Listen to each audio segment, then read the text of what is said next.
Botondi, Bino Bokolanda Biso partout à travers le monde, Pena Canal Kin Télévision. Je suis la Mame Africa, Léa efface les tableaux. Si c'est pour la première fois, je vous prie, je vous demande avec mon cœur, de tout mon cœur. D'abord, merci Nabino Babone, beaucoup déjà 1000 et quelques. Tondi Misame Tebo Kobaksamase, si c'est pour la première fois, pour faire partie de notre famille Congo Impact, je vous prie de vous abonner. Enfin, à chaque fois qu'il y a de nouvelles, vous allez notifier. Encore merci na ba fan ya Congo Impact News. Ba imboka mingi mokola lelo loko tindi biso to sali na marché Lufungula o ba benga mingi awa zando tope wenza ba esui mais to mona rapé ba tekaka biloko mususu ba kenkairi eza rapé awa moi mingi. Ba imboka to ko sona peuple congolais to réaction makanisi na bango par rapport il y a dollar au Sili Kolongwa 17 500 peko koma ti 18 000 koto mususu 17 900 koto mususu 17 830 pour dire que muto azana to na ye ba imboka to kozana réaction à population et bongo to kutana tout juste après. Dollar et mati maman journaliste cela est dit à quoi et comme à 180 dollar ba changer ezali musala basalaka bazana ba franc bazana ba dollar mais en réalité muta masaka dollar ezali changer te ndenge toyebi banda mokile banda na Congo na biso awa bato ba masaka dollar ezali ba opérateur économique ba grand homme d'affaires si vous voulez du moins mutazana ba franc congolais ayo sala ba makambo nae ezali ko nécessité présence ya dollar. Il faut à contacter ba changer pas son dollar naé mais pour le moment tout ça comme un dollar est mati bon pour nanga simple raison ils allaient peut-être parce que écoute un état d'urgence au mokonzi mboka a proclamé qui pour mboka contenu na flot pandémique aux allaient corronger monde entier pour le moment au babengi yango coronavirus parce que na ville surtout banque s'il faut le dire banque ils allaient fermer tout le monde maintenant poisson ba dollar na banque dollar ils na banque était il faut qu'il ne pas ba changer dans la cité si ko changer ba dollar bazana ngo ezali mukie ba franc congolais ezali belé mutaka somba dollar il faut à continuer ba changer mais peut-être changer ba moyen naé au point de vue devise américaine et ba bengi dollar peut-être ezali insuffisante alors à quoi ça la ndengeni il faut aluka moyen pe amasamo quelque chose.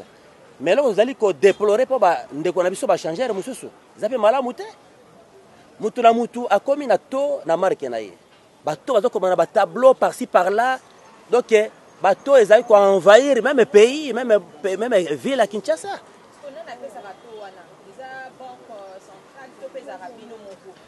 Banque azana to oyaye.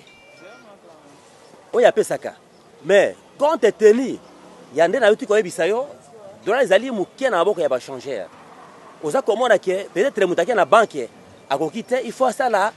peut-être recours pas na ba changer mais era ko pas ba changer dollar ezali mukie mutaulinga peut-être ya somi dollar na par exemple na 170 ya oteka on a 170 te il faut attendre 170 mais pour le moment tout le monde est aussi en plein de l'équipe makase puisque chaque changer pour le moment azana tona surtout ba changer ba tableau na ba cité wana on peut baza ko bon biso makasi balongola batona ba tableau to landa tout se conformer na to ya banque centrale eza malamu mais économie comme attendenge ni mama dollar ezali à la hausse économie et mataka soki ezali proportionnalité ya monnaie sur le disons la taux de change sur le terrain ba franc et comme inacé dans les commis likolo mais économie eko kitate ndenge ni eko matate parce que perturber programme économique ya mboka ce que ça qui na niveau ya équilibre auto benga ko taux du jour peut officiel là peut être économie komata mais sikoyo ba fala comme belé doit comme likolo donc tout ça na carence même ya dollar yango ba fala comme belé or économie na mboka d'après mibe ko mboka ils ont tambola na toutes les devises congolaises et étrangères et j'en passe américains bien entendu bakonzi mboka bazali wana pona kotala makambo nyoso etali mboka na ba domaine nyoso eza na domaine financier eza na domaine économique bango bazali wana pona ko veiller sur le domaine de mboka. Les jours au jour, nous avons un gouvernement, nous avons un ministre de l'économie Azali, nous avons un ministre de la finance Azali,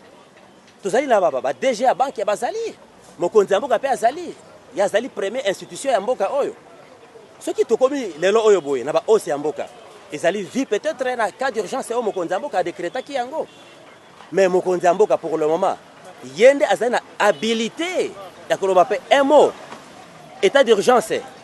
Ezali toboité parce que état d'urgence il a bien des mesures nécessaires au Mokonzamboka azwaki pour mettre fin na flot ezali ko ranger pays mais pourquoi pas à mettre fin na makambo ya ose ya taux du jour après les capé na télévision pe apé sito pe batu so kolanda to wana ça peut très important parce que ezali les pe responsabilité na ye pona ngai ndenge dollar ezana ezoko mataka tango nyonso l'État mboka kongonde ayeba ko sala effort pona makambo dollar wana ayeba neni ya kokoki kokitisa dollar po mboka ikeni malamu zalika mususu pa na ngezate eza faute ya l'État pona makambo ya kofuta ndako ezalinde l'État na biso azana mibeko ya solo te ya zo kotambusa na mboka ezalité Parce que makambo ya kofuta ndako est-ce l'État ayeba ba prix bato bafuta ndako ayeba kango alandela kango po makambo ya kofuta ndako l'État faut ayeba kake bafuta ndako autant ya landaka makambo moko te asala eloko moko te donc mukolo lupangu kaka yenda azana droit na ya ko imposer ne mutema na lingi ça encore ya l'État pona kotambusa mboka ezala ngo nécessaire pour na dollar te parce que batata la biso tango bakena kofuta ka bango na suka sanza kuna ndenge bakezo mbongo na banque bazwaka na dollar te bazwaka na franc congolais faut te pesa franc ya biso liboso na valeur que dollar mais biso to comment remplacer dollar liboso ya franc na biso mbongo na biso zonga sima dollar et comment liboso ya mbongo na biso et ça l'importance te hein mais ngala za komona pour dollar. Donc il faut te placer mbongo na biso na valeur ko leka dollar. To tika ko tiaka dollar liboso ya mbongo na biso. Za bien te. Polika muke ko makawa même eloko mutaninga sombeloko, a sombeloko, oh to dollar. Mutafuta ndako to dollar. Mais l'air ya ko kena wenzo ko sombeloko ko lia, o soma na franc congolais. Comment va franc congolais to tiaka en valeur te ko kamata dollar ko tia en valeur ko leka franc congolais.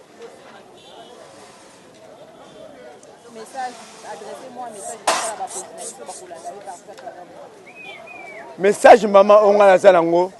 pour la ngai penzezo pesa mutema pasi mingi. Omone to zomona makamba maladi oyo na mboka Congo. Virus ndenge koti boto to mona. Toza ko banga virus. Ndengona te. To komi ko lata ba gambi so nyonso pona ko protéger makamba virus. Mais lele yo kende ka bino moko boza ba journaliste. Kende ko kotana na mama yemu. Kende na hôpital ya Kitambo. Otala ndenge zali salité.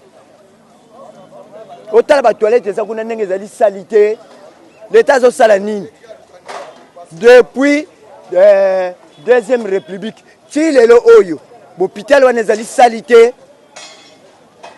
L'état musala yenini. Pona ko bongisa l'hôpital wana. Je suis informé parce que nous sommes là pour vendre des trucs mais évolution ya dollar ndenge ezokelele ezosala biso passe makasi parce que là moto azwa kosomba eloko na wenze il faut kokuta dollar eza na mwa to ya se po aza na capacité ya kosala baachat na ye mais dollar là ezokoma élevé ezosala mwa passe makasi neti bato bafutaka bandako bato basalaka bamisala soki bazwi mbongo ezobima moke ezozala insuffisant moto akozala na 30 000 ya bande kobomba ngo na ndako nakoma ata na niveau ya 34 000 nasomba $20 mais siko le dollar ekomi déjà na 18 aza na capacité wana bakonza mboka bameka pena korege makambo wana parce que dollar nde ezomata ezolekela biso wana ezomema susu pasi makasi mpona biso tozala na pasi ya corona tozala so na pasi ya dollar ndenge ezomata ezosala pena bien te dollar eza monnaie internationale bakolongola yango te mais bayeba ndeni siko ya kogere yango bakitisa yango dollar ekoma $100 na valeur ate ya 10 000 francs wana tozala normal tozala na capacité ya kovivre mais sikoyo ntango dollar ezomata na mbongo na biso mpe ezosila valeur mbongo na biso ezala esu na valeur te tokomi kaka domine na mbongo ya bapaya mais bongo sikoyo mabe bakonzi ya mboka place wana mpena nde babomisa maske na ngai bon nakangi yango natongi yango moko po tomoni geste moko gouvernement asali eza te ya kokabela biso ata bamaske chaque quartier tomoni yango te na bapays mosusu chaque quartier bakokabela bango bamaske mpona koinvite maladi wana ezwa yo te na ngai bilamba eza ebele batongela biso babilamba eza ebele na RDC basomba babilamba to ya pembe to ata bilamba ya basi bapiese oyo basi balataka batongela biso yango chaque quartier mutuka ezoleka ezobelela boya kozwa bamaske ekosala malamu bon esalinga mpasi mingi po na mukuse bato oyo gouvernement azolandela bato oyo bazomasa dollar te gouvernement azolandela bato oyo bazoteka biloko te yango wana omoni bazosakana na milimu ya biso peuple congolais po message oyo natindeli bakonzi ya mboka batia mbongo na babanki nyonso bato bakende kozwa kaka bafra batika kozwa dollar ezala mpona moto azovoyage na poto nde akei na dollar moto azovoyage azokende osomba biloko na Dubai akei na dollar soki na RDC awa ezalaka fra congolais peut-être mama journaliste osi oyoki message na ngai epa bakonzi biso mitema na biso ezali epa na bango bayeba ke mokonzi azokamba banyama te se babengi mokonzi seke oza na kati ya bato lelo bakotinda gouverneur na forêt équatoriale po okende okonza banzete na banyama zamba alors ezopia biso pasi mingi naza papa ya bana zomi na moko condition tozovivre naza mpe locataire il faut ka dollar bon dollar eza mbongo ya mundele eza mbongo na biso te bongo soki dollar emonani te nakofuta mbongo nini nakofuta ndako bakolo bapango balingi kaka dollar balingi fra te alors gouvernement atayela biso mpe likambo yango malamu ka mikolo nyonso tolelaka tala atalaka te akaisi mama nayebi te soki oza na mutuna oyebisa ngai nayanula yo bon message moko nakolase totosa mibeko ya gouvernement tosukolaka maboko na savo tolataka mpe bamaske mais gouvernement asala effort eza ebele bazozanga mbongo ya kosomba maske oyo ngai nalati oyo nasombaki yango na 500 francs makoki eza te mais normalement soki eza mibale o misato ekosunga ngai